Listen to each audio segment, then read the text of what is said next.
आजचा मॅच होता young talented क्रिकेटर्सचा. त्याच्यामध्ये प्रभसिमरन सिंग, प्रियांश आर्या, कूपर कॉनली आणि सीएसके कडून आयुष म्हात्रे या 4 प्लेयरांचा समावेश होतो. त्यांनी आज भरपूर एंटरटेन केलं फॅन्स. बघायला गेलं तर पंजाब वन साइडेड जिंकली, कारण हे 3 टॅलेंटेड प्लेयर पंजाबचे होते आणि एक सीएसकेचा होता. सीएसकेने 209 रन काढले. संजू सॅमसन आज पण लवकर आउट झाला. त्याच्यानंतर आयुष म्हात्रे आणि ऋतुराज गायकवाड यांनी चांगली पार्टनरशिप केली. बट ऋतुराज गायकवाडचा जो स्ट्राईक रेट होता तो पाहिजे तसा नव्हता. अँकर रोल प्ले करताना स्ट्राईक रेट हा मिनिमम 140च्या वरतीच असायला हवा, स्पेशली बॅटिंग फ्रेंडली पिचवरती. एक वेळ असा होता की सीएसकेचा जो स्कोर होता तो 160-180च्या रेंजमध्ये होईल असं वाटत होतं. मग तिथे आला सरफराज खान. त्यांनी इनिंगला एक स्पीड दिली आणि त्याचाच फायदा झाला. पुढे शिवम दुबेनी शेवटच्या 2 ओव्हरमध्ये ताबडतोड बॅटिंग केली आणि टार्गेट जो होता तो 210चा दिला. शिवम दुबेनी पण चांगली बॅटिंग केली, सरफराज खाननी चांगली बॅटिंग केली, आयुष म्हात्रेनी फर्स्ट विकेट गेल्यावर पार्टनरशिप चांगली केली.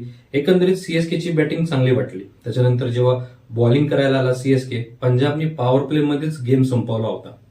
प्रियांश आर्यानी 11 बॉलमध्ये 39 रन काढले आणि तो मॅन ऑफ द मॅच पण होता. जो स्टार्ट पाहिजे होता पंजाबला तो त्याने दिला आणि त्या स्टार्टमुळेच पुढे असं झालं की गेम एकदम स्मूथ आणि इझी होऊन गेला पंजाबसाठी.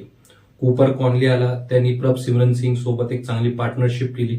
पार्टनरशिप केल्यानंतर एक बेस क्रिएट झाला श्रेयस अय्यरसाठी. श्रेयस अय्यरने सुद्धा आज ब्रिलियंट बॅटिंग केली आणि 50 मारली आणि एकंदरीत शेवटची जी फॉर्मॅलिटीज होती ती मार्कस स्टॉयनिसने पूर्ण केली.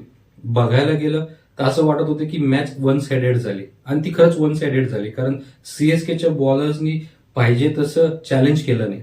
प्रत्येक बॉलरचा इकॉनॉमी रेट जर बघितला तो 9 पेक्षा जास्त होता. काही बॉलरचा तर इकॉनॉमी रेट 11 पेक्षा सुद्धा जास्त होता. यजुवेंद्र चहर हा पंजाबचा बॉलर आहे. त्यांनी दाखवलं की हे जे चेन्नईचं ग्राउंड आहे इथं बॉलिंग कशी करायला पाहिजे. तेच जर आपण सीएसकेचे स्पिनर बघितले, राहुल चहर आणि नूर अहमद, यांना काही विशेष इम्पॅक्ट सोडता आला नाही या मॅचवरती आणि त्याचाच परिणाम म्हणून सीएसके असं वाटत होते की ऍव्हरेज परफॉर्मन्स करत होती बॉलिंगमध्ये. एकंदरीत बघून असं वाटलं की ही तीच सीएसकेची टीम आहे का की जी 5 वेळेस ट्रॉफी जिंकलेली आहे. महेंद्रसिंग धोनी जर स्टंपच्या मागे नसेल तर सीएसकेची टीम खूप ऍव्हरेज परफॉर्म करते. तुम्हाला काय वाटतं नक्की सांगा.